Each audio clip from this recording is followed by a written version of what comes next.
All right, how's everyone doing today? Hope you guys are all doing well. Good to see you, Laura, Marta, Sebastian. Good to see everyone. Excited about today's webinar, guys. We're going to get into some deep stuff about mastering relationships. Before I go into this, I'm just going to wait about 30 more seconds because we still got some other people coming in. All right. Great. Good to see you, Josephine. How are you? All right, so it's 2 o'clock, so let's get started here, guys. Guys, in this webinar, I'm really excited. Maybe you were a part of my other webinars, the Mastering Your Intuition, Accessing the Subtle Energies. If you guys haven't seen that yet, just send me a message. I'll send you a recording of it. It's a really great webinar. It's really powerful. But in this one, we're going to get into mastering relationships. And the reason why I created this webinar is because relationships are key to everything in life. Everything. Relationships are at the center of who we are. We are our relationships. We don't think of ourselves in this way because we never had our education system or our culture explain this to us. It never told us that you are who you hang out with, you become who you connect with. Like the reason why you're able to breathe is because you're in a relationship with the trees. You're giving them carbon dioxide and they're giving you oxygen.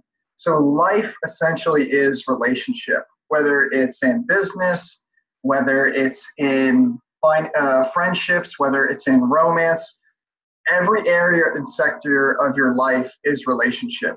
What relationship means is to be in relation to, right? And we're always into relation with something, whether we're aware of it or not. You're in relation with the trees. You're giving them carbon dioxide. They are giving you oxygen. You might not be aware of that at the mind level, but at the physiological level, we are. And a lot of us, we have these relationships in our lives. Some might be satisfying and others aren't. And if they aren't satisfying and fulfilling for you, it's because I got a little bit of unstable internet connection here, so I'm going to wait.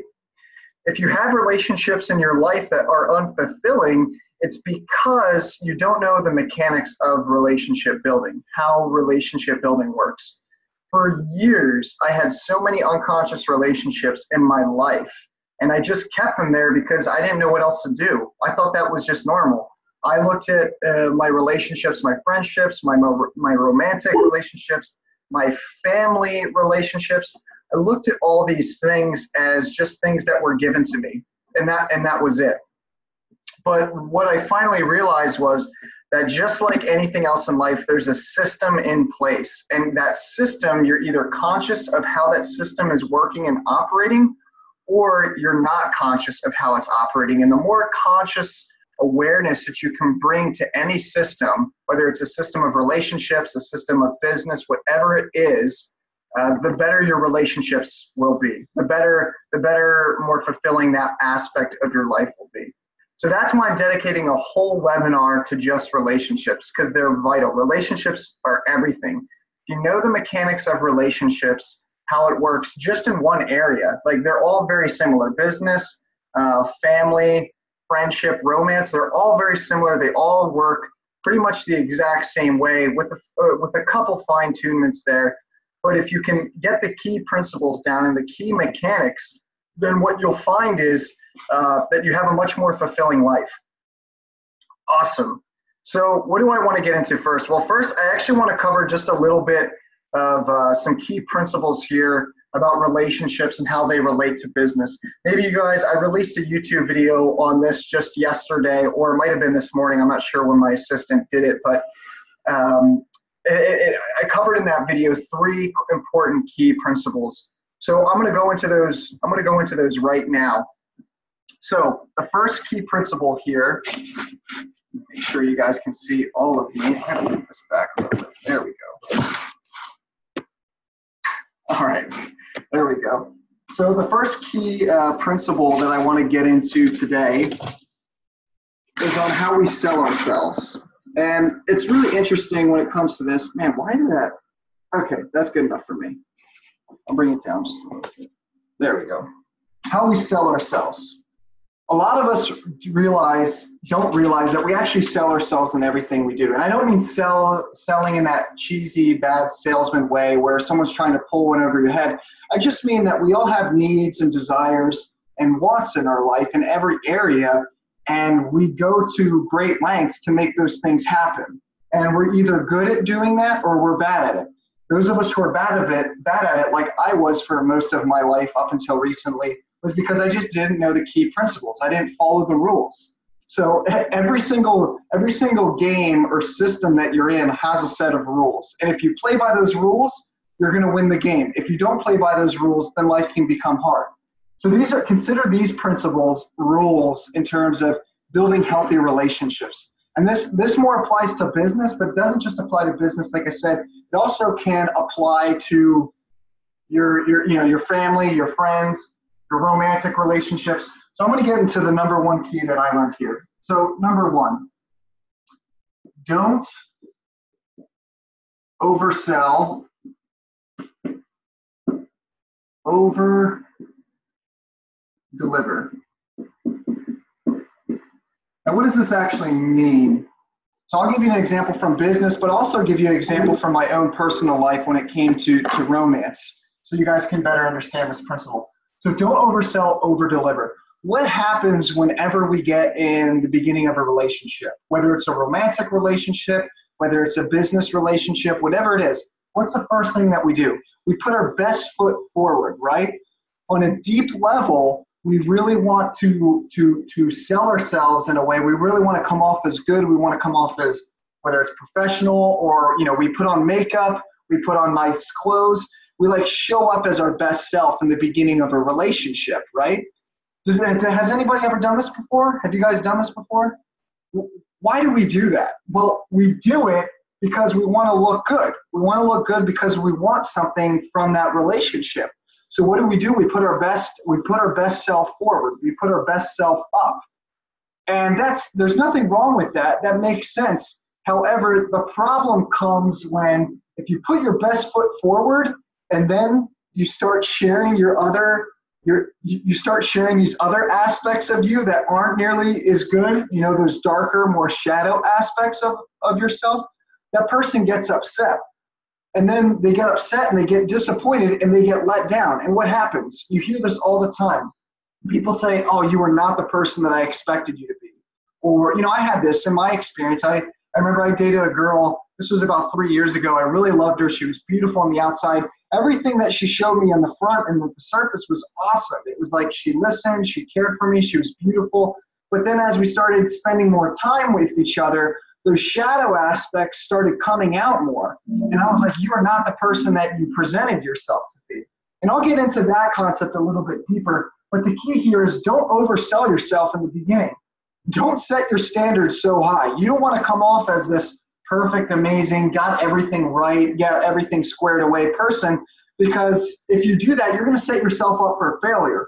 That person is going to think, oh, wow, this person's perfect in everything. They're everything that I ever wanted. And then what happens? You get further into the relationship and the real things start coming out, the truth. And then you're like, whoa, wait, you're not the person that I thought you were. What happens? You get disappointed and the other person's left disappointed as well. So we do these things. Internet connection is a little unstable. So we do these things in our relationships and it leads to disappointment. And so I'll give you an example of how I did this in business once. So I had this one client, he was a CEO of a new packaging company in the paper industry. And one of the things that he did was he oversold himself. He was a new startup company. He was a new business. He didn't really know what he was doing yet. He was still working out all these different processes. So he was worried about getting sales. He was like, we don't have any cash flow coming our way, so we got to hit the books really hard. We got to go out there. We got to sell a lot of product. We got to get a lot of contracts. So what did he do? He promised all these things up front. He held up this shiny pearl in front of all these prospects and said, oh, look at this. I can deliver all these orders for your company in 30 days, guaranteed. And so he made all these promises to people and gave them a real shiny object. So they'd be like, wow, I want that. And so then they invested in him. So they paid him money. They said, yeah, cool. We want 300, 500, or 1,000 orders by this date and time that you said. And he said, yeah, I can do that. And so he was anxious and worried about getting the orders met and getting money for his business. So he oversold to everyone. Now what happened? He oversold to everyone, and then he started having problems in his own business, which is a natural part of having any business. And he started realizing, man, I can't keep this up. I'm having a lot of issues here. So what happened was all these problems started arising within his company with all these orders that he took on, and he couldn't deliver the shiny object that he promised. Now, what happened there?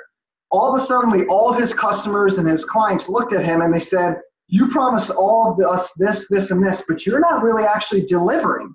And so what happened? They lost trust in him and they lost reliability in him, and they said, well, you know what? I'm actually not going to buy from you again, or I'm not going to order from you again. So what my client, the issue that he had and what we worked on and what I worked on with him and helped him to see was, look, you can't overpromise in the beginning.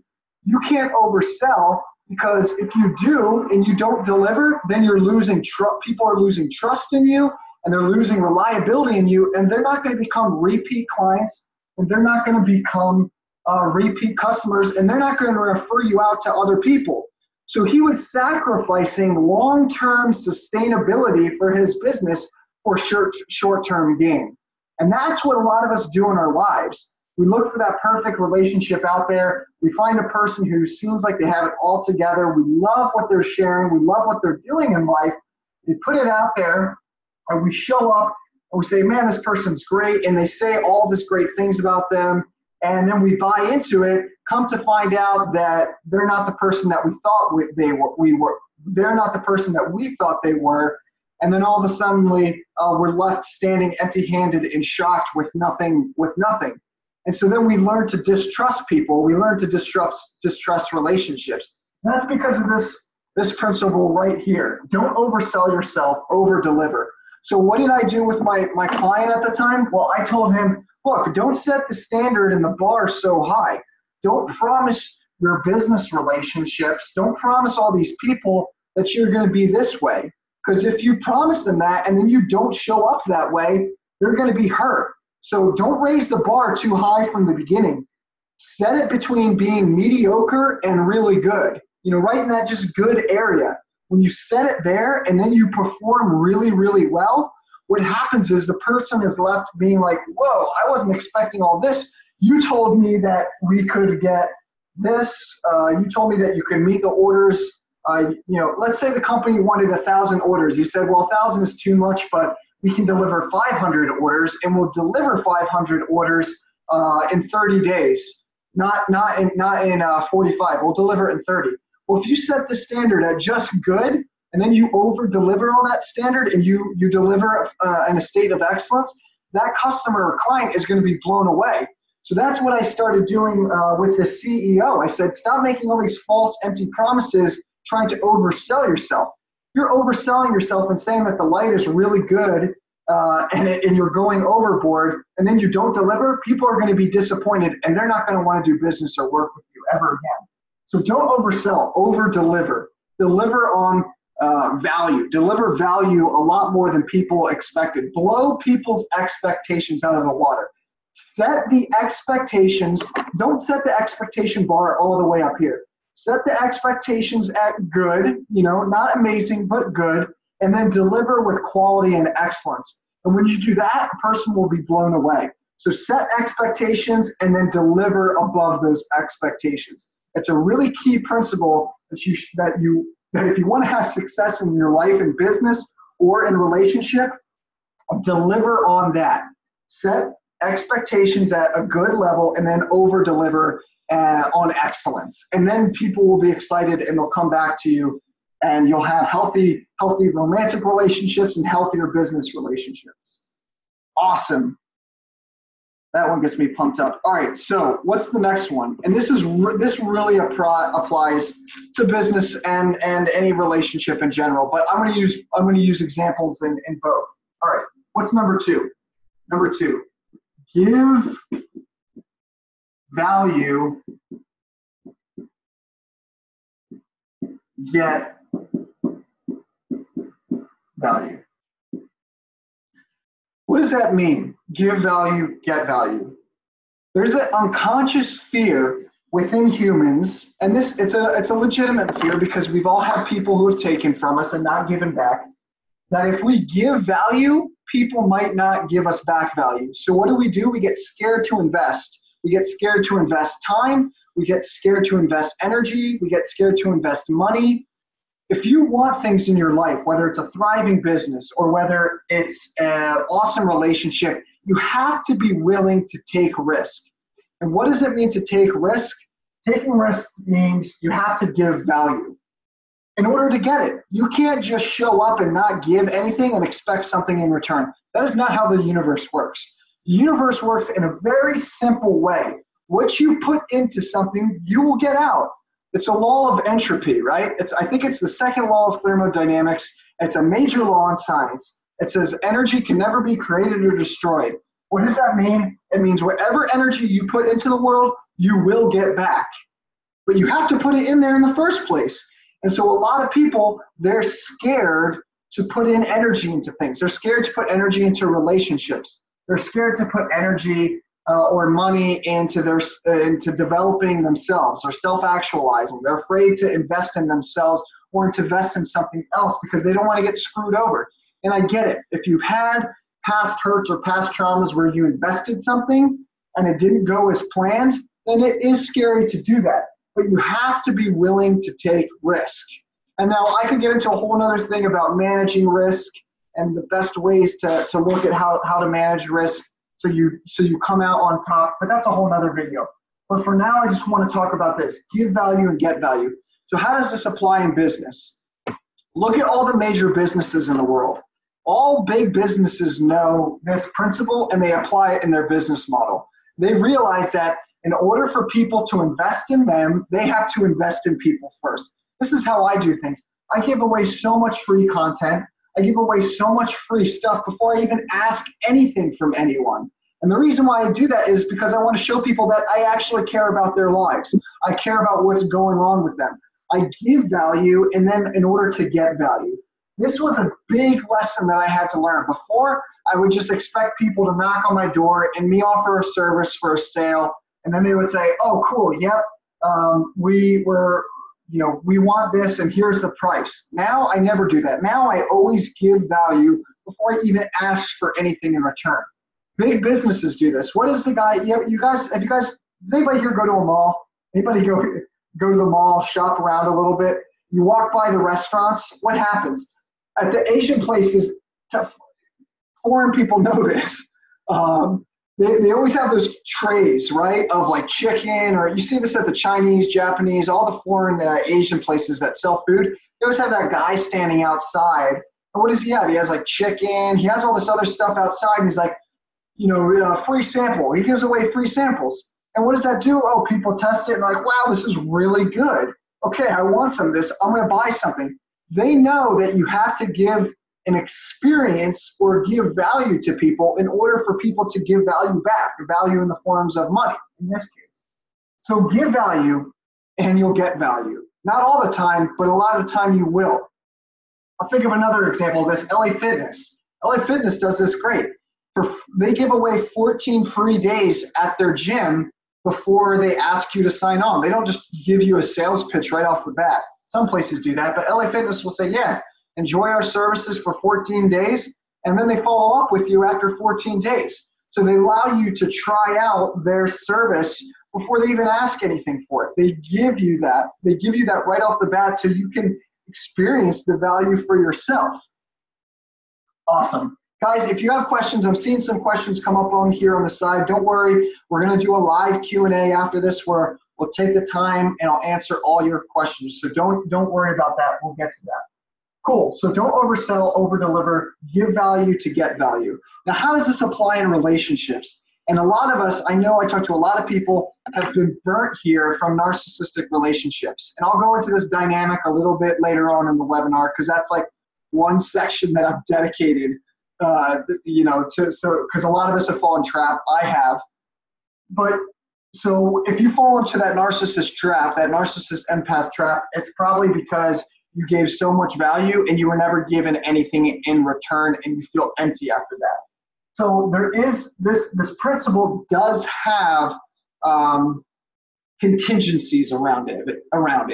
And one of those contingencies around this, you have to give value in order to get it, is know who you're going to give value to. Because some people go around in the world and they'll just take. And they'll always take. They always want those free samples. And they'll go from one free sample to the next. And they will never give value. And if those people are in your life, either in your business or in your relationships, cut them out. They are thorns. They will take your energy. They will always ask for more and more and more. You don't want to do business with them. You don't want to have a relationship with them. Those are people who are so empty on themselves that they only know how to take. Eliminate them from your life. That is not what you want in business and in relationship. So only give value to people who you know will give value back. You have to test this, because some people they might not give value right away, but only give value to people and continue to give value to people if they start to invest and give value back to you. It's the law of reciprocity. It's really important. So give value to get it. Some people, they're scared to give any value because they're afraid that that person is just going to continue to suck them dry. If that's your fear, then don't even have that person in your life. Keep them at arm's length away. Don't even allow them into your life. Who here does anybody have a relationship in their life where they just give and give and give, and that person just takes and takes and takes? Does anybody have that? Friendship, family, what's that? Why are you still in that relationship is what I'm asking you. What is it giving? What are they giving back to you? If you have those relationships in your life, in business, family, or romance, whatever it is, that relationship is only ever going to take. And that's the expectation that they have. They come to you to get fulfilled, and you come expecting to give. So it's only going to leave you empty-handed. So this number 2 principle has a contingency, and that's give value to the people who you know or you suspect will give value in return. Because if not, it's just a dead end, and you need to know when to leave or let that person go and quit. This brings me to my 3rd principle, and this is key. Reciprocity. Reciprocity is key. I was going to say reciprocity is everything, but key sounds better to me. Reciprocity is key. Remember, energy can never be created or destroyed. It just shifts forms. And by shifting forms, it goes from one person to the other, or from that person back to you. So it's a reciprocal process. Look, all relationships are in one of 3 categories. They either give, okay, that's number 1. They either take, that's number 2, or they're reciprocal.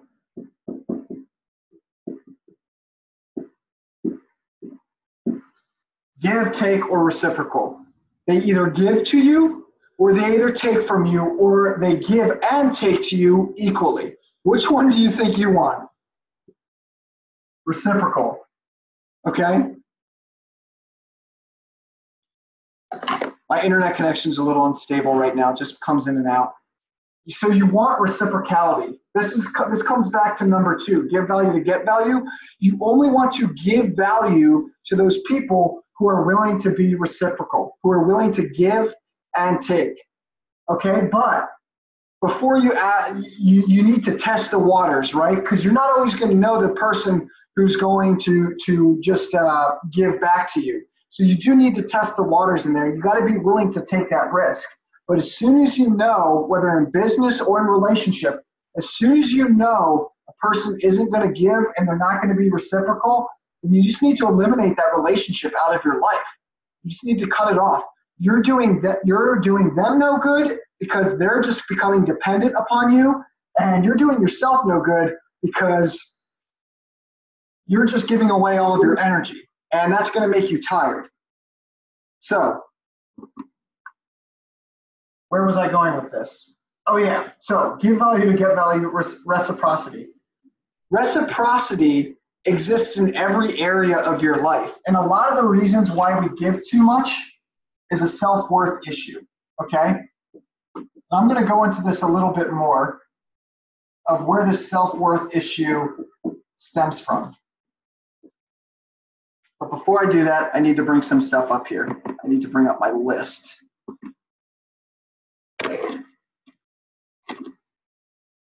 All right, so let me erase some of this real quick. So I want to work with this last principle about reciprocity being key.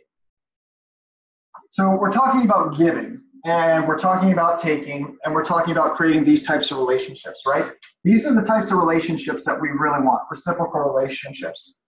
If you're giving too much, okay, if you're giving your all into one person, or one customer, whether it's business or romance, it's because you have a self-worth issue or a value image within yourself that needs to be taken care of, right?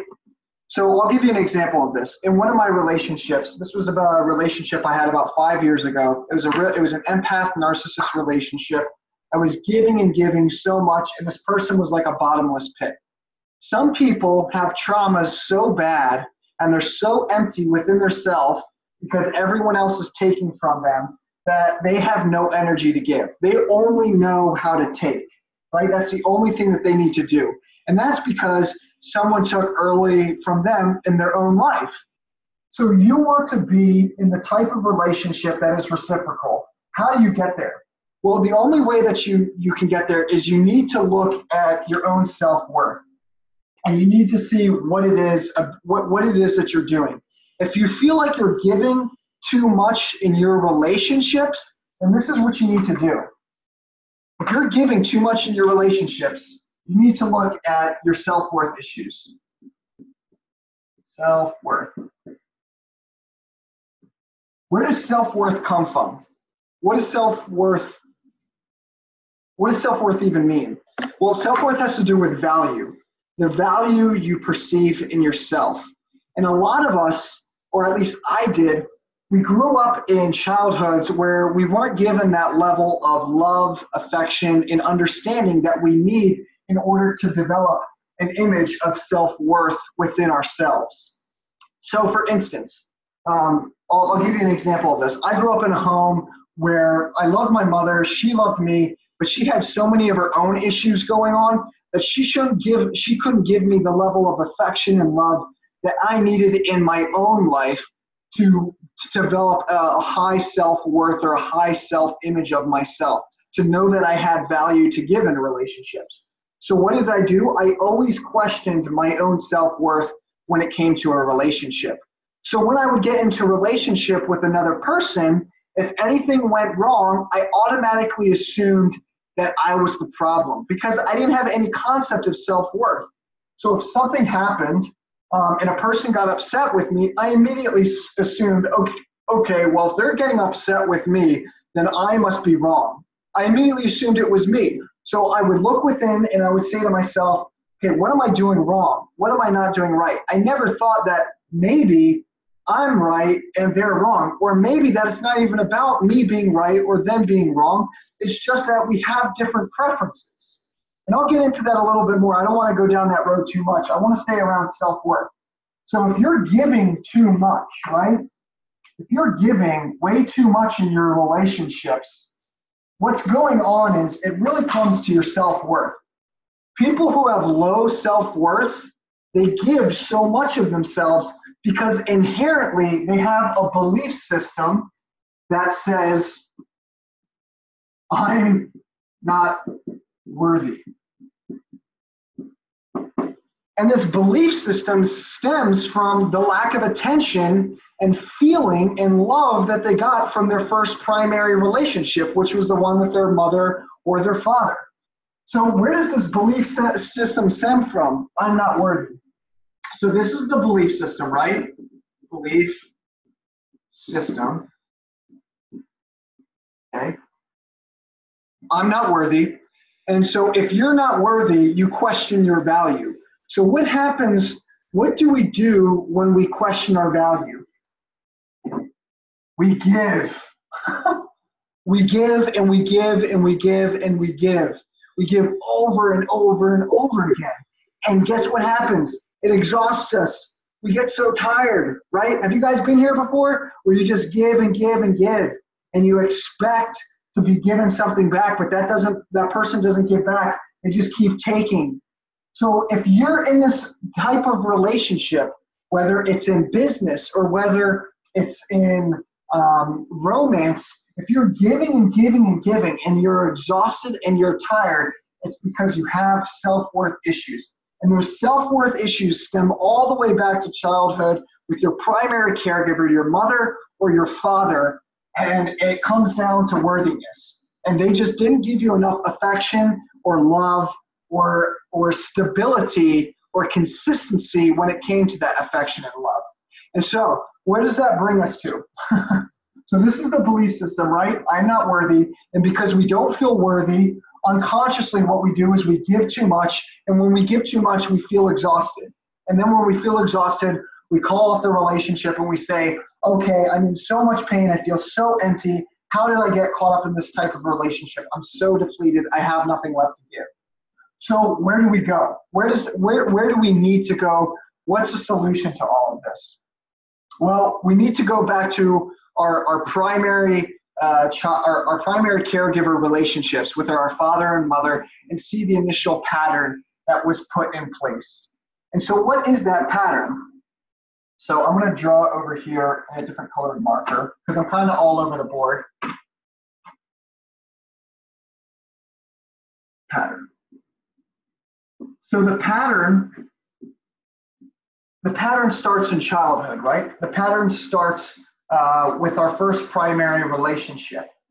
And they didn't give enough to us, so we question our self-worth. So what we need to do is go back to that initial primary relationship and fix it. We need to be real with ourselves and say, okay, I don't feel worthy, and because I don't feel worthy, I'm always giving because I feel like I don't have a sense of value to offer in relationship. And that's because my initial pattern in childhood was no one invested in me. And so when I finally realized this, you know what I did? I went back to my initial relationship with my mom because I was playing this pattern out. I was giving so much.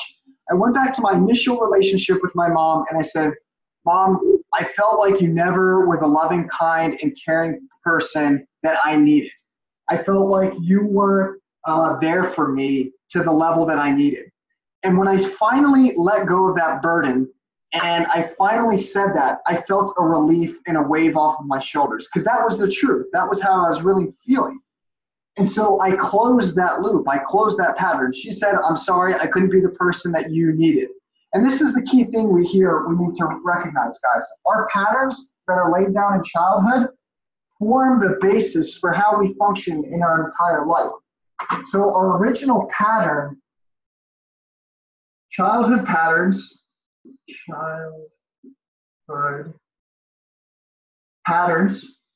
form our future patterns.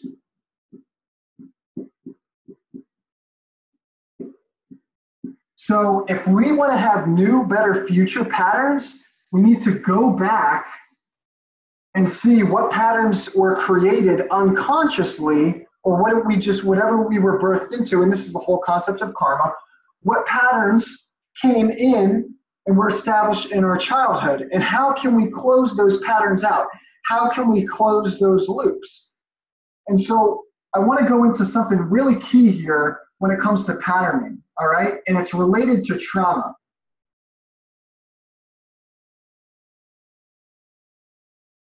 So when it comes to patterns, and I'll tie all this back together, guys, if you feel like we're really spread out here, but it's going to come all back together. We have two types of traumas, okay? The two types of traumas are, actually, you know what? I'm going to use a different colored marker here if this isn't good. There's two types of traumas, okay?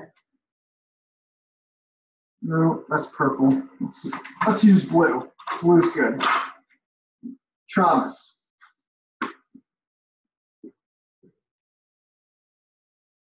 commissionative, and number 2, omissionative. Okay? These are the 2 types of traumas, commissionative and omniscitive. And these play out, and these create the patterns that we have in our life. Now, what's the difference between the 2? A commissionative trauma is a trauma that is commissioned upon you. So for instance, let's say you grow up in a family and you're beat every day. And so because you're beat every day, you feel small and you play small because your being is still trying to protect itself as it goes out into the world.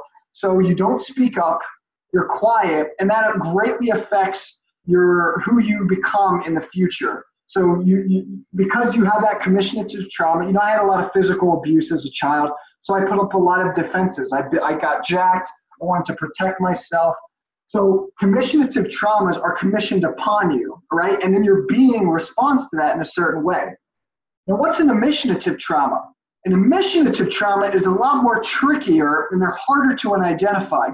Omissionative traumas have to do with those traumas that come into our life that we don't know about or that we aren't aware. So an omissionative trauma is a need or a desire that isn't met. It's a basic need or desire that isn't met, so we feel the sense of emptiness within ourselves as we go about life, and we can't figure it out. I have some clients who come to me and they say, I didn't have a bad childhood, but I feel like something's missing. Like I was cared for, I was loved for, I feel like no one abused me, but I feel like still something is missing in my life. And so what I think, okay, well, what are the omissionative traumas that are showing up in this person's life? So an omissionative trauma, every single person, what makes up the human being, right, is needs, wants, and desires. Okay? Needs, wants, and desires. We all have natural needs. We all have natural wants, and we all have natural desires. It's natural to want love. It's natural to want to be appreciated. It's natural to want to be held and physically cared for at times in our life. These are all natural things. An omissionative trauma is when you have these natural, everyday human needs that aren't met. So for instance, let's say you grew up in a family where they didn't abuse you, they didn't necessarily hit you or mess you up, but they didn't necessarily hold you or tell you that you were cared and loved for either. So what happens? The mind will develop a belief system around that lack of need that you never had fulfilled in your primary relationship. Does this make sense? So I'm going to go into this a little bit more, and I'm going to explain this with the diagram, okay? And we'll connect all this back. This is what this webinar is about.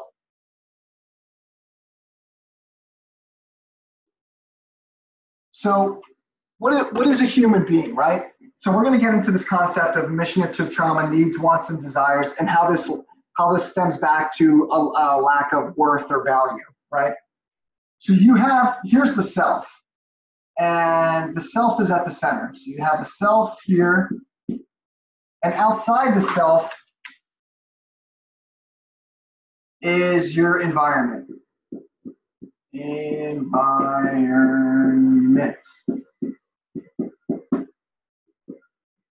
Okay? And what makes up the self? Well, the self has needs, it has wants, it has desires, it has the need for love, for food, for finances, okay? And then there's also intangible ones, like love is an intangible need or desire, or appreciation, okay? Or acceptance, the need for acceptance, right? And so we have all these basic wants and needs and desires. And so you can grow up in a home where you don't have any commissionative traumas, no one beats you up, but you're lacking some of these things. And so what happens? Well, the mind forms a belief system around whatever it isn't given. So as a self, you have what? You're made up of beliefs, desires, wants, emotions. These are the things that help you create the life around you. And so your environment, if your environment isn't meeting your wants, your emotions, or I'm sorry, if your environment isn't meeting your desires, your wants, and your needs, then you're going to form belief systems around that. So for instance, if you have a lot of commissionative traumas against you, let's say, my mom, she used to beat the shit out of me when I was younger all the time because she just took her anger out on me. So what did I do? Well, I responded to that. I created a belief system within my mind because that was what my environment fed me. And it said, okay, people who care about me, people who are close to me are going to hurt me. So I need to build up a wall around myself to protect myself. So what was the belief system? So my early environment when I was a child came at me physically, and there was a lot of abuse. So I formed a belief system, right? I formed a belief system that said, people who are close to me in my life will hurt me. Therefore, I need to keep them out. You do the same for emissionative traumas. You form belief systems. The mind will form belief systems around emissionative traumas. So let's say that you have a basic desire for love and affection, like you need to be held and you need to be cared for, but that never gets given to you. Let's say your mother or your father is just, they're not around. They're running a business or they're taking care of your other brothers and sisters. So instead of caring for you, they care for their business and they care for the firstborn. So what does that translate to you? Well, you or your mind, it's not even a choice, guys. It's just something that develops and happens. That's why it's called unconscious. Well, what happens for you is you develop a belief system around that, and you say, okay, my parents aren't giving me the love and affection that I need, so therefore I must not be worthy of love. And so that's the new belief system. You form a belief because you have an emissionative trauma. You have a parent who doesn't give you the love and affection that you need to develop a healthy sense of self-worth and a healthy sense of self-acceptance and self-love. So there, what do? You say, okay, I'm not worthy of love. And so what happens? That translates into your actions, right?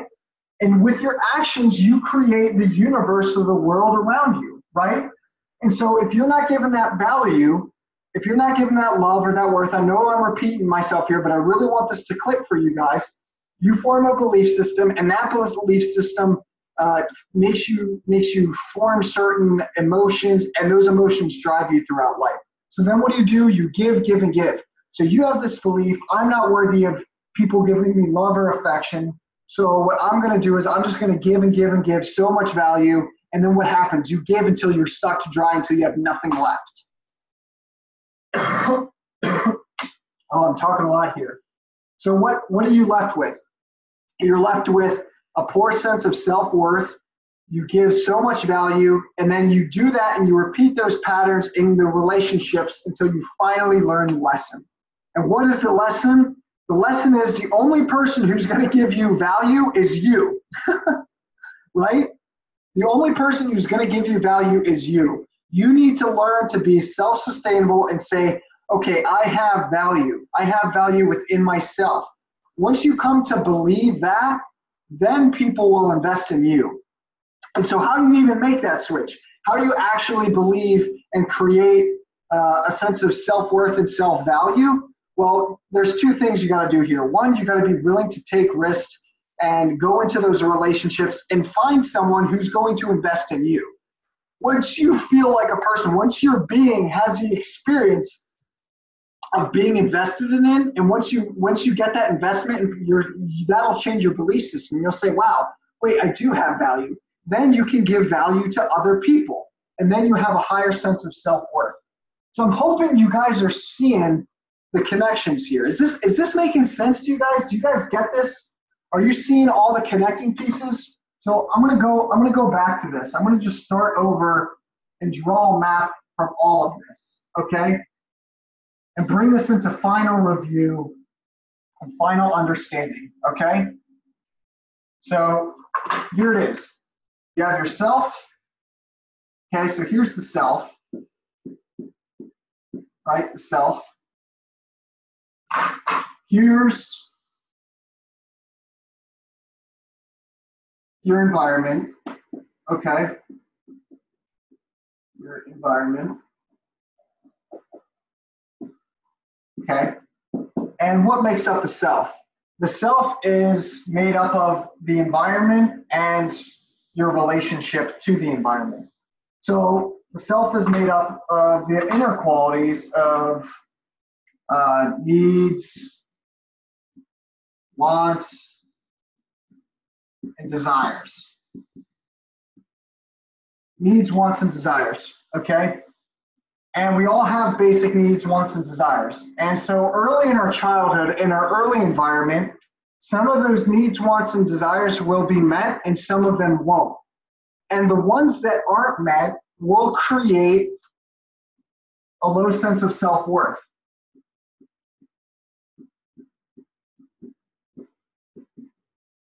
So if we have a low sense of self-worth, what happens? We give a lot. Okay? Now, let's say the flip side. Let's say that you are given the needs and desires and wants. Let's say you have the perfect, most quintessential idealistic childhood you can imagine, right? What happens? You have all the needs and desires that are met for you. Well, then you develop a high sense of self-worth. High self-worth. What happens there? Well, then you don't question your value. So what do? You take, right? This is where a lot of the narcissists come from. And it comes from both areas. Narcissists can develop in homes where they're given absolutely nothing, so they just need to take, and take. But narcissists can also develop in homes where they're given everything, so they just automatically assume that everyone should give everything to them. And it's just me, I. What you want to be is right in the middle between low self-worth and high self-worth. That's most realistic. When you're right there in the middle, you just realize, okay, I have value, I can give value to the world, and I can take value from the world. When you're in the middle, you realize that you create your sense of self-worth by how much value you give. So this is where you want to be. You want to be right in the middle. Yes, you want a high sense of self-worth, but you don't want it to be so high to the point where you just expect everyone to give and give and give to you, and you don't have to give anything, right? You want to be in the middle. Remember what I said about that principle? You want to give a little bit in order to get. That's what people in the middle do. They give value, and they know that if they give value, they'll get value in return. So if you have such a high sense of self-worth that you feel like you don't need to give anything, well, no one's going to give anything to you. And then you're going to think to yourself, wow, maybe I should give a little bit. But if you give all the time to the point that you're so depleted and tired and you don't do anything, well, then you're going to be just taking from, or then you're going to be exhausted and you're going to feel like, you're going to be exhausted and you're going to feel really, really tired. I need to take a sip here. I'm losing my voice. I'm hoping this makes sense, guys. So remember, the last thing I said about reciprocity, this all comes back to reciprocity. We want to be right in the middle. We want to realize that, yes, we have value, we have things to give, but we also have things that we need to take. Every single relationship in our life, business, family, friendship, romance, should be an equal exchange of give and take. If it's an equal exchange of give and take, then it's a healthy relationship. I'm going to make this simple, guys. It's really, really simple. Okay?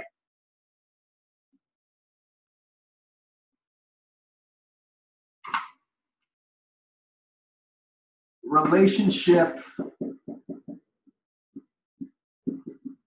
satisfaction. And remember, this applies to all areas of life. Okay? Relationship satisfaction. Negative, here, I'll put it in black. We have negative on the left, negative. We have positive on the right. Okay? Positive, negative and positive, right? If you're feeling angry, upset, empty, tired, unmotivated, okay? So if you're feeling all these negative qualities, right? If you're feeling angry, upset, empty, tired, unmotivated, it's because something is taken from you, okay? Something is taken. You're feeling like someone's taken from you.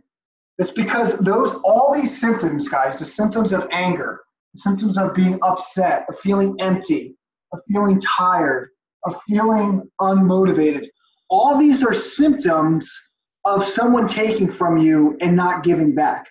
You will only feel this way if your relationships are set up where you're always being taken from.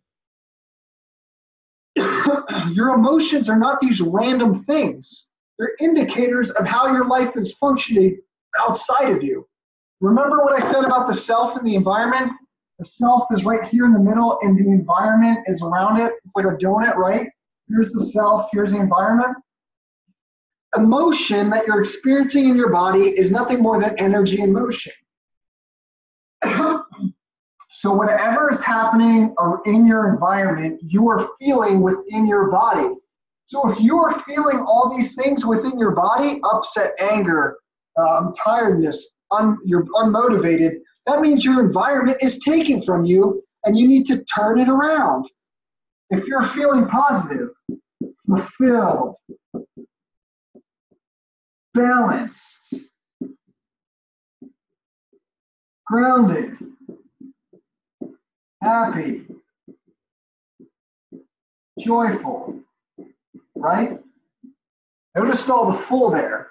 Fulfilled, okay? Joyful.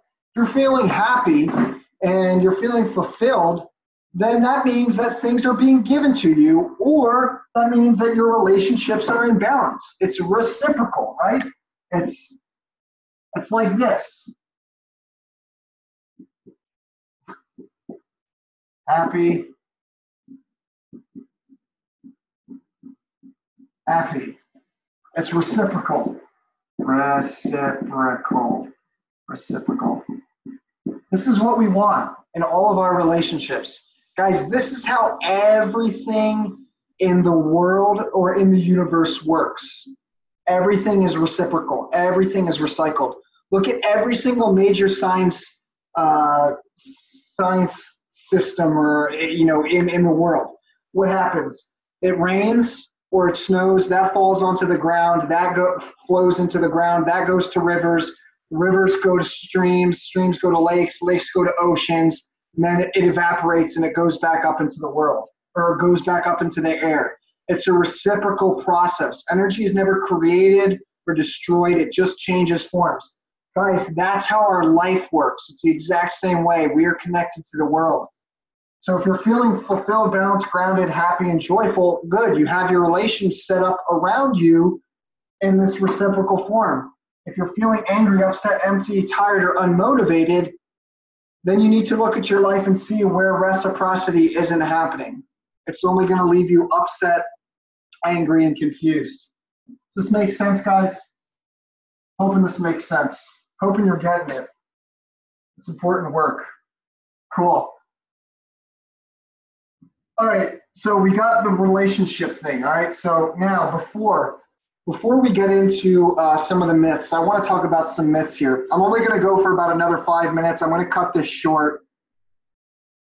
And then we'll go into the live Q&A. But first, I just want to expel a couple of myths that I think that are really important to talk about when it comes to romance and relationships. So what's the first myth, okay? The first one is And these are myths, right? These are romantic relationship myths. If it's meant to be, it will. I hate hearing this.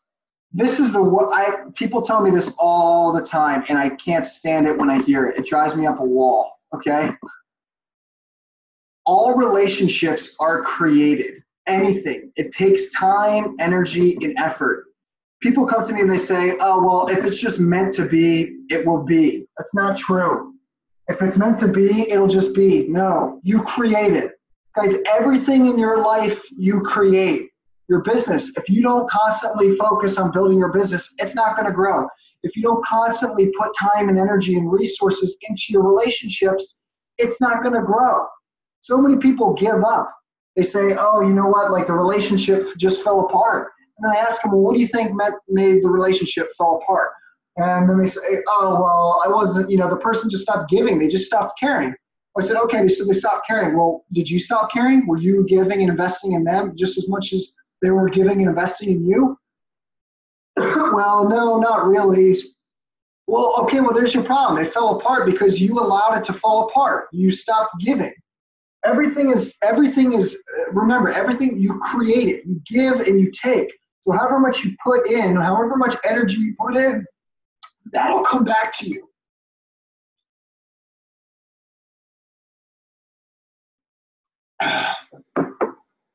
So it's not just meant to be, okay?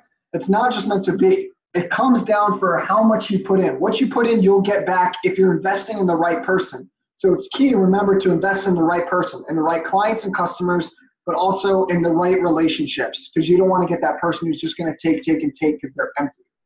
So if it's meant to be, it'll happen. Not true. If you do it, it'll happen. That's the real word. So if it's meant to be, it'll happen. What's the truth? The truth is, if you do it, it will happen. Ugh. Cool. If it's meant to be, it'll be. Not true. If you do it, it'll happen. True. You have to put time, energy, and invest in it first. Cool. So that's number one. I'm going to do two more here. I have like 5 of these, but we don't have time to go over all of them. So I'm just going to do 2 more. All right. What's the next one? Number 2. Arguments kill relationship.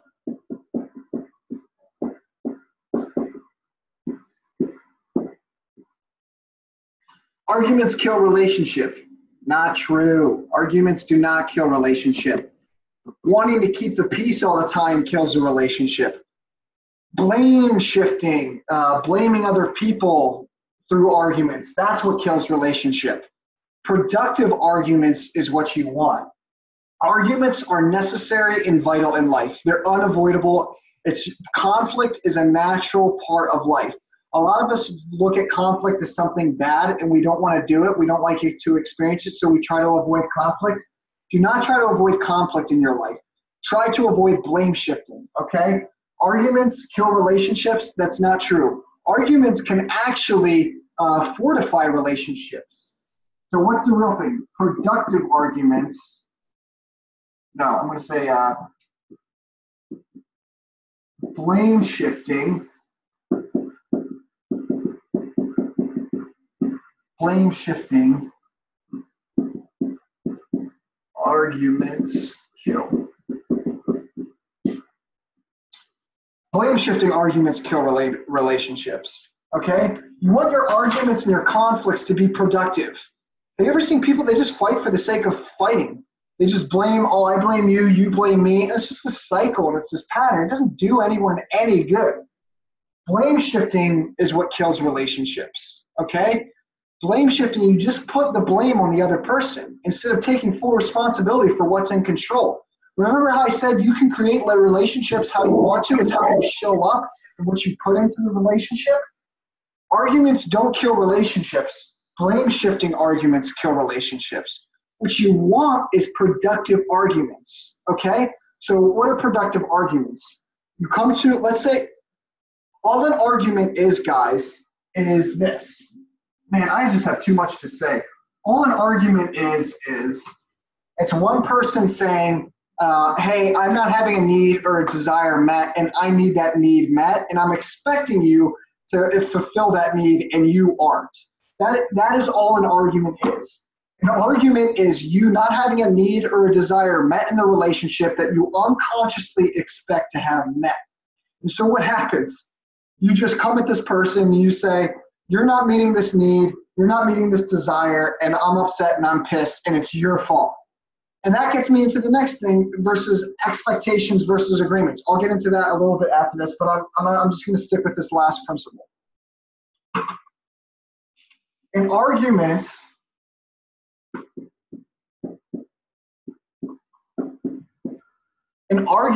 stems from you having a need or desire,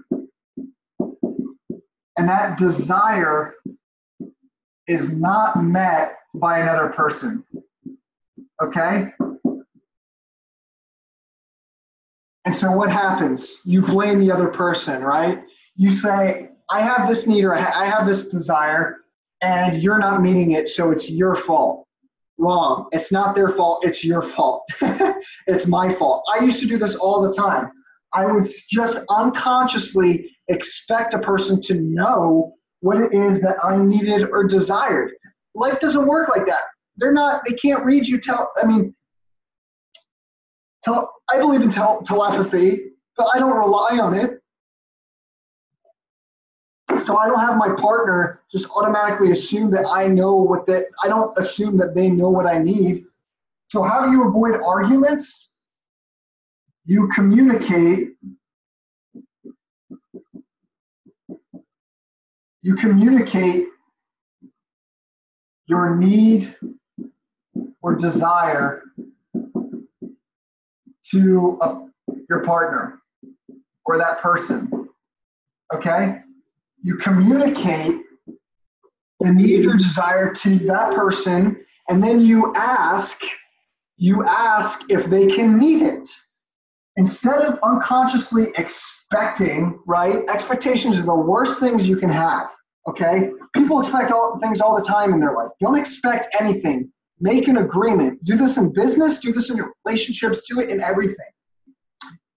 Communicate your need or desire or what you want from that person, and then ask them, hey, can you meet this expectation? Can we agree to making this happen? So for instance, let's say you're in a relationship and you need a lot of love and desire and care from that other person, and you say, hey, look, I want to hang out with you more, but instead it doesn't come out like that. Instead you get upset and you get angry and you start an argument. You say, you never love me, you don't love me, you don't care for me.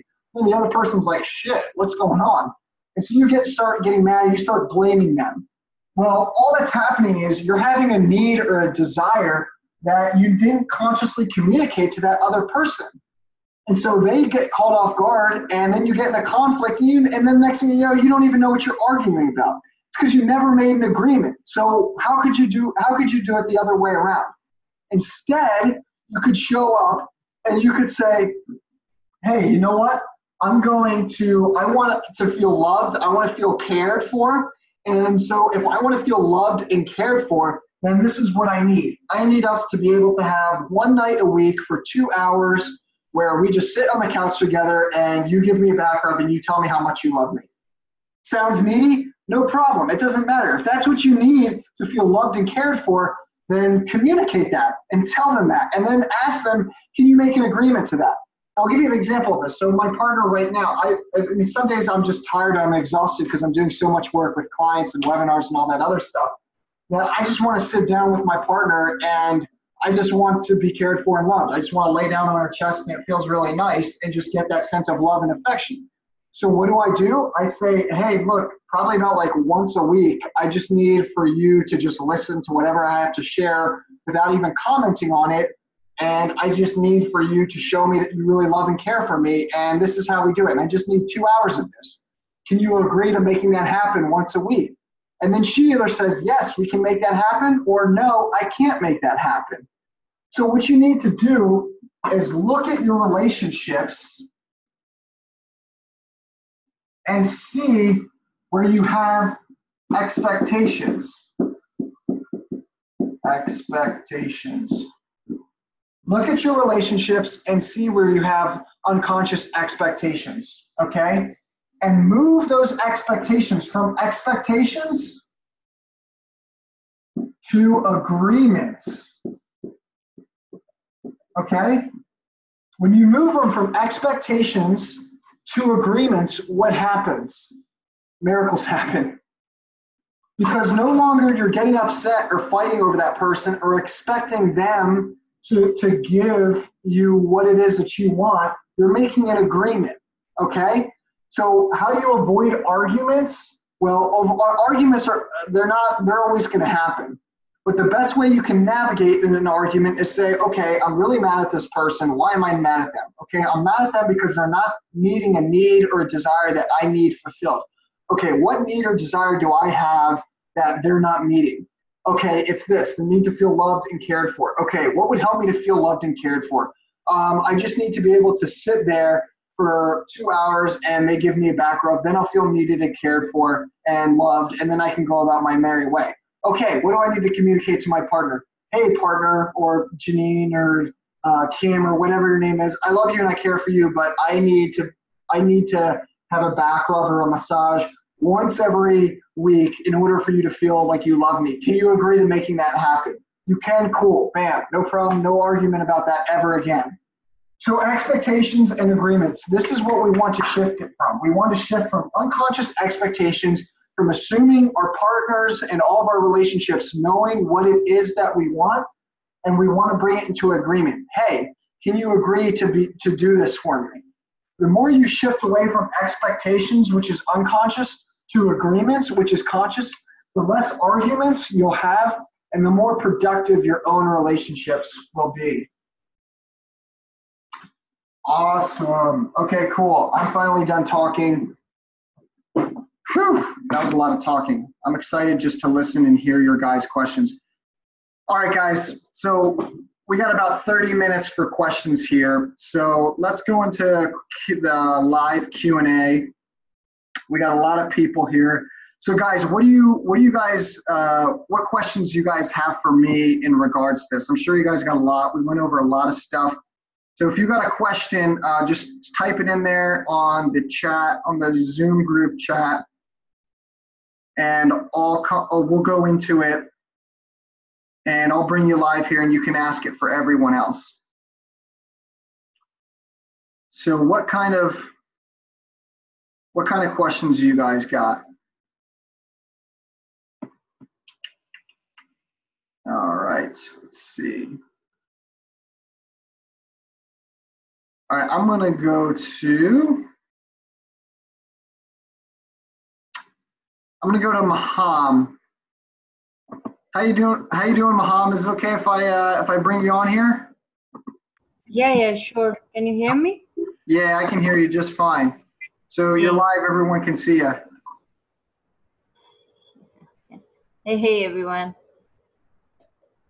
So can you repeat your question for everyone?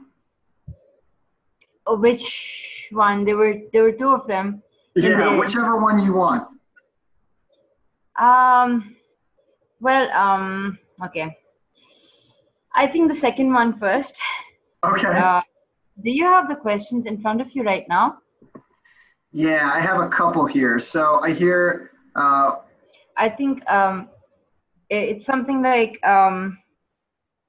how to be able to, identify, maybe to recognize better and faster into, the earlier part of interaction or communication with someone, to find out if,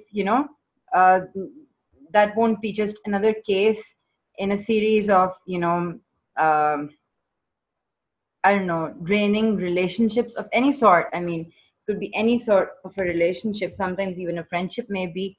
Mm-hmm. or yeah, having just come out of a Yeah. narcissistic relationship lately, a few months ago. No, I totally get what you're asking here, Maham. So you're asking, what are the signs and signals to be able to identify a depleting, taking relationship or narcissistic relationship right off the bat, and how can you curtail that whole process? Is that what you're asking? Yeah, because it took me a little while and a lot of energy drainage to, get to the point where I just knew that it was time to break off. And also, especially, like coming from a household where apparently things are all right, but with more awareness over the years, I realized that there is this, narcissistic sort of tension there, which tends to drain me, and then question my own sanctity sometimes, question my own self. Yeah, um, where I fit into the model. Maybe am I taking too much blame on myself, or if it's just, if it's actually the other side, how much the other side is responsible. Yeah. Question sometimes. Yeah, I totally get it. Okay, so I'm just going to take it and run with it. So one of the things, there's two things here. Number one, sometimes you just can't see those indicators or see the awareness that a relationship is going to be narcissistic in the sense where you're just going to be taken and taken and taken. One is because we still have that trauma within us. So for instance, I was in a relationship 5 years ago where there was a woman who had a lot of trauma, a lot of bad childhood stuff, and I was just giving and giving and giving so much of myself. And I just started feeling depleted. And one of the most key indicators is when you first start hanging out with them, you start being with them, note how you feel after you're with them, okay? Note how you feel after you spend time with them. A lot of times what happens is, even with narcissistic people, we can feel great around being with them. It feels awesome when you're with them. They're like, oh, it's, we're connecting, or it feels nice to be able to have this connection with someone. But then as soon as you get away from them, if you feel really, really tired and exhausted and you feel drained, then that's an indicator that that person is just going to take, and take. And so, like I said before, remember, it's a balance. You need to, in order to get value, you have to give value first. And there's a little bit of risk in that, but you want to give value. You want to take the time to hang out with the person, see if you enjoy the time with them. But then if you start feeling like you're being depleted emotionally, mentally, you start feeling drained after hanging out with them, that's a good key indicator that they're just going to be that way for the rest of the relationship. Guys, whatever relationships you form in your life, do not assume that a person will change, okay? Don't assume. People change over time, but they only change if you ask them to, or they only change if you show up in a different way. So I'll give you a good example of this. I had this one relationship where I really liked this girl, and she always had something to complain about, and so I would always listen to her. And so I automatically assumed, okay, if I'm listening to her, then she's going to listen to me when I share my own issues. But then I started talking about my own issues, and she wouldn't even listen. And I just thought to myself, okay, you know what? This girl's just going to change over time. Eventually, she'll get it. Eventually, she'll get that. She'll realize that she's not listening to me and I'm listening to her. She never did. Okay, she never did. And then I felt drained. And so I left the relationship. And then looking back at that, I thought to myself, why did I take that for so long? Why didn't I just tell her, hey, look, I'm listening to you and you're not listening to me. We need to work this out. And remember, that's what I said about taking those agreements versus expectations. I just expected and assumed that I falsely expected and assumed that she would listen to me. But I didn't communicate to her, hey, look, you're not listening to me. I want you to listen to me just like I listen to you. I want that reciprocated back. So look at the early signs and signals in the relationship. If it's a relationship where people are only going to take from you, then you can figure that out by looking at where they're taking and then asking them to give. And if they don't change and they don't give, then they're not going to change. And then that relationship is a sign that you need to cut out and run. You need to get away from it. So let's say the person does respond in a good way and they say, okay, yes, I am going to change. Yes, I am going to become better, right? And you communicate that, and they say that, and they communicate that to you. And so then they start taking action. And then, okay, wow, cool, they're responding. Yep, they are changing. Then it's okay. Then keep going with the relationship. But if they fall back into their old patterns and they stop doing that and they just did it because they wanted to make the relationship work and then they stop giving again, well, then that's when you just need to let it go. And that's when you know you just need to cut it. Does that help, Baham? Does that make sense to you? Yes, it does. Thanks. Yeah, just one thing that popped up. I don't know. I hope I'm not taking a lot of time. I don't know. Let me know if I am. That's okay, Baham. Am Just I ask your taking questions. extra No worries. time for an extension? Yeah, thank you. So it's related to this actually. This one, what I'm just gonna say, and which is, I've noticed sometimes because the narcissist wants or needs their narcissistic supply. So sometimes in the very beginning of any sort of an interaction, they could be the sweetest person to you and apparently be giving. But then a little later, you tend to see their patterns in a much better light when, the span of interaction increases. So I've noticed that a few times, this has happened, because of which I don't know, I think I could have taken maybe lesser time to,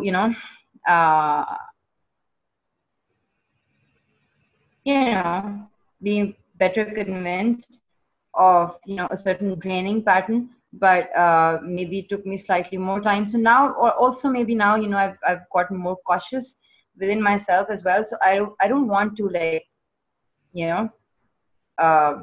spend any substantial amount of time with someone who doesn't, deserve that.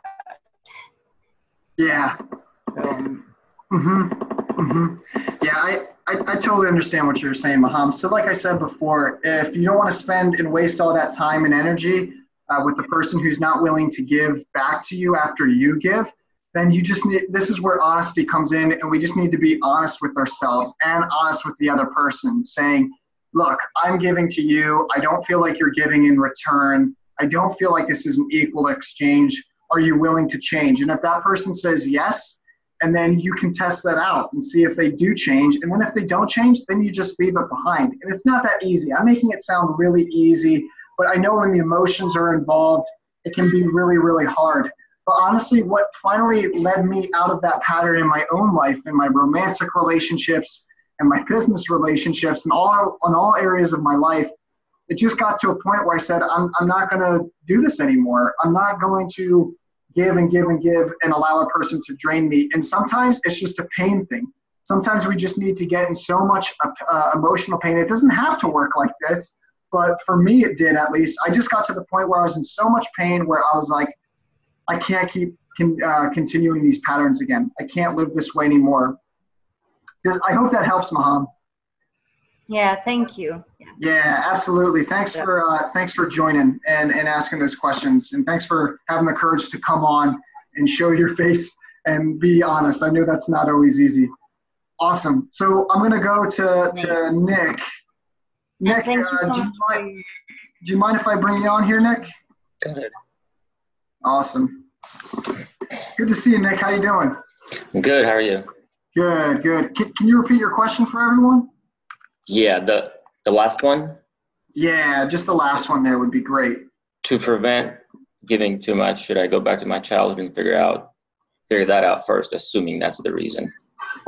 Right. Would you feel more comfortable about sharing with me like what you think about your childhood and how it's kind of caused that pattern to be established? If you don't feel comfortable sharing here, that's okay. It's just I thought there was everything that you'd gone through somehow. I know it happened. It just wasn't as drastic. But it feels like I took care of all that with my parents. I'm good. I'm in good. I have a good relationship with them and whatnot. And could that still be the reason? Could it, just the fact that I didn't really voice anything, but we kind of, everything's just okay now, you know? So whenever, it just seems like giving too much seems like a pattern and just keeps happening. And it's not, it's a lot less drastic now, but it's still, the fact that it's still happening, does that mean there's still something, you know, holding me back? Mm-hmm. Because you know, I haven't dealt with everything in my childhood. Right. I see what you're saying. Can I ask you this, Nick? In what areas specifically do you feel like you're still giving too much? Is it in relationships, like friendship? Is it in romance? Like what specific category? So what I'm talking about now is relationship, yeah, romantic, whatnot. It's just like, the most recent one to be perfect. And just when I realized, you know, there's a lot of giving, I'm like, okay, I don't think I can do this. Not right now. It just felt like I knew right away, and it, you know, not much time passed. Like it's like I identified it, and I almost feel like slowing way down because it's not going both ways. Does that make sense? It's like, yeah, you're the only one that's, you know, moving through and just doing things, and it just seems like, okay, why am I doing all this? Because it's like, it's pointless. Who's this all for? Yeah. I totally understand that. So can I ask you this? You're saying that you feel like the romantic relationship is you're just giving too much. It's not reciprocal. So have you actually let go of that relationship yet, or is it still in your life? I think emotionally, there's a huge question mark. I'm actually in the midst of it. I think it was draining me big time. So I stepped away from for a few days, week or so, and I just felt exhausted all the time and pain in my gut nonstop for almost 2 weeks. I'm like, what is going on? This doesn't make any sense. Mm-hmm. And then I think the last webinar you mentioned something, when you have so much pain in your gut, it just feels like things have been taken away from you. And that's exactly what it felt like. It clicked right then. And I thought, okay, I really need to think about this. And then talking about it now, it's kind of all coming together. And I just want to kind of prevent that from happening in the future. So, there's a chance that, I'm still holding something back from my childhood. Mm-hmm. Like, if I say something to my mom, would it really be helpful? Because, she was good and loving and everything, but it feels like there was something else that I needed, but I never got that. And I don't want to be rude when I say it to her, because she was very loving and everything. It she wasn't there. I mean, there were 4 of us, so it's kind of hard. So does that all make sense? Does it? Yeah, I mean, I can totally understand that. I mean, I grew up in a family of 6, so my mom's energy was really, really cut short in terms of time, attention, and affection. So what do you think would help you be able to not repeat this pattern of giving too much over and over again? What do you think for yourself would allow you to not repeat this pattern of, okay, continually investing so much energy in another person to the point where you're having these stomach issues and where you're giving your power away? What do you think could help you break that pattern? Well, I mean, just from this now, I will be more aware of it, and just knowing it, I'm guessing I'll be a lot more cautious. I just thought it was a normal thing. I just thought that's what you do. But then when I realized how much it drains me, it's like, whoa, it's not. I mean, my last relationship or marriage was with a narcissist, and I just wish I knew all that, back then. But it seems like I don't want to place blame on anyone. I know it's mainly me. I just want to make sure it doesn't keep happening. And I'm sure it's not going to happen as drastic anymore. But I just want to make sure I don't, nobody's left hurt, or there's no misunderstanding. And it'd be nice to prevent that in the future. Yeah, no, I get that. That's something that we don't want to have happen, like giving and giving and giving, because if we do, we just left empty-handed, and then we have nothing to offer to ourselves or to the world. So, what do you think the next action would be if you didn't want to repeat this pattern in your life, and you wanted to build a type of relationship? Well, let me ask that. What type of relationship would you want? What type of relationship would be fulfilling to you? Well, now I'm at the point where I don't think it's going to be a relationship that'll be fulfilling. I think I don't know. Yeah, it's going to be a while for another relationship. It's just before that, it seemed like there needed to be someone else to complete what I was. But now I'm like, oh, not at all. It's all, it's all, until we're good within ourselves, there's not much that anybody around us can do, it seems like. Yeah. Yeah. No, I get that. I mean, I had to come to that same point in my own life. It was like I had to work through all those patterns that I had established in childhood or that were put on for me from my environment. And then I got to a point where I was like, okay, you know what? Like, I'm done trying to feel complete through other people. I need to just be complete in myself. And Yeah. once I got fulfilled and complete within myself, then I was like, okay, now I can create a relationship in my life that is reciprocal, where I give and that person gives, and it's an equal exchange, and we work to keep it in that space. We work to keep it in a space where things are always reciprocal, So would you? I know you're not thinking of a relationship now, but if you could have an ideal relationship, what would that look like for you? And what are some actions that you could enact to ensure that you develop and create that type of relationship? Well, I suppose like your existing lifestyle, like if you have an active lifestyle, it'd be nice to have someone by your side that is also interested in that, not just, staying at home all the time. Mm-hmm. Perhaps some similar interests in just not everyday life, but, every now and then, every weekend or so. Just, I know that they say opposites attract, but that's such an old saying. I don't even know if that makes any sense anymore. It's like, I don't know. So I'm not sure. I mean, that'll require a lot of thought as far as what as much information has come through in the last few years. Just like, well, what do I want? Who cares about what I want? It's like, this life is so much more, and there's so much more we can do with it. It's like, it seems like the relationship can stay in the back burner almost, and I could be wrong about that. Yeah. No, I think it's really, like I said before, it's a system. Like, we all have systems in everything that we do, whether, like, systems and patterns make up our life.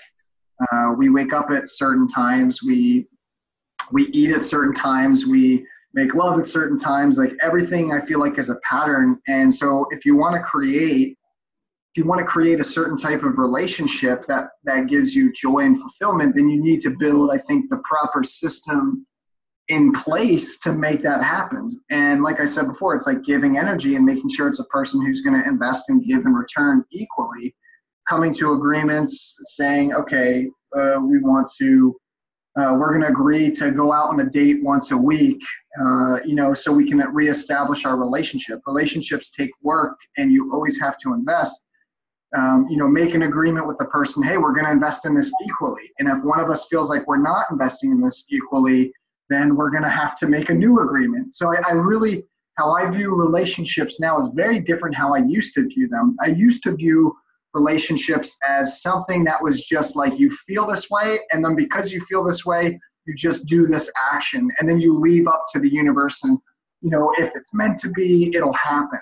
But that's not how it works. It really works like, what you put into it is what you get out of it. What you and another person put into it is what you will get out of it. So that leaves the responsibility on us to create the relationship the way that we want to. And the way that we create it the way that we want to is by coming to agreements. Hey, look, I want to feel loved and cared for, and what makes me feel loved and cared for is getting a massage once a week. by you. And then can you agree to do that for once a week? So it's like making these agreements about being in each other's lives and how we exert energy for one another. So thanks for coming on, Nick. I really appreciate you sharing that. I know I went a little bit deeper with you, so thanks for having the courage to show up. It helped. Thank you. Yeah, absolutely. Great. All right, guys, let's go. We're going to take about one more question here. It's almost 3:30 here, so we'll do one more question, and then we'll call it a day. When your intuition. So I'm going to go to Janie. I hope I'm saying that right, Janie or Janie. And we're going to go to you. Is that okay if I bring you on here, Janie? I'm trying to find you here on the list. Give me 1 second. All right. I don't know if I can find you. There you are. Can I bring you on, Jenny? Do you mind? Do you have a question that you want to share with everyone? All right. Well, I won't bring you on then. Can you ask it out loud though, so people can hear? I won't put you on the screen. So I can't actually hear. I can't hear Jenny. So I'm not going to go to Jenny. She's in her PJs, she says, so she doesn't want to come on the screen. All right. Any other last minute questions that anyone has? Any questions? Awesome. So I'm just going to wrap it up here then, guys, because we're at 3:30 now. So, guys, thanks for joining me. Thanks for coming on the webinar. For everyone who asked questions and was willing to show up, thank you for coming on and having the courage to be brought on. I know that isn't easy. Guys, if this is interesting, if this is helping you, which I know it is, it's helped my life and changed my life, send me an email or a message if you have any questions about it. I'm going to start doing these group webinars twice a month, and it's going to be new content. Thanks, Jared. This is the last type of webinar that I'm going to do. I'm going to do this webinar about 2 or 3 more times, and then I'm just closing off this webinar series to the public. I'm only going to invite 20 people on to do this. I really want to make this happen. I really want to make this form a community, form a family, where we can go deep, where we can get information presented to us, where we can then go into a live Q&A, and then where we can be matched up with another individual who is in a similar space in their own life. Guys, if this is something that interests you, if you want to do this long term, I'm going to do this whole program for 3 months. Now, I am going to start charging for the webinars. I'm going to start charging $99 a month to do this. And with that, you'll get 2 video calls a month. We'll do it just like how we're doing it here. I'll do a 45 or 60-minute presentation. It'll either be on mastering relationships, accessing your intuition, how to build wealth, how to connect. It'll be a different subject twice a month. So we'll do the 45 to 60-minute presentation. We'll do a live Q&A around it, and then you'll also be partnered with someone who you can work with for that 3 months where you can do video calls on your own. That's only going to cost $99 a month. The only way that if I couldn't charge, I would, but I have to. It's just taking a lot more time and energy for me. So if that's something that interests you guys, please send me a message, send me an email. I'll see if you're a right fit for the group, and if you want to be part of that 20 that I'm going to invite in. And guys, I want to ask you a couple questions. If you did do this, what would you want to get out of this? How would these webinars, these group video coaching calls, how would they change your life? What would you want to get out of it? How would you want to feel? How would you like your life to change?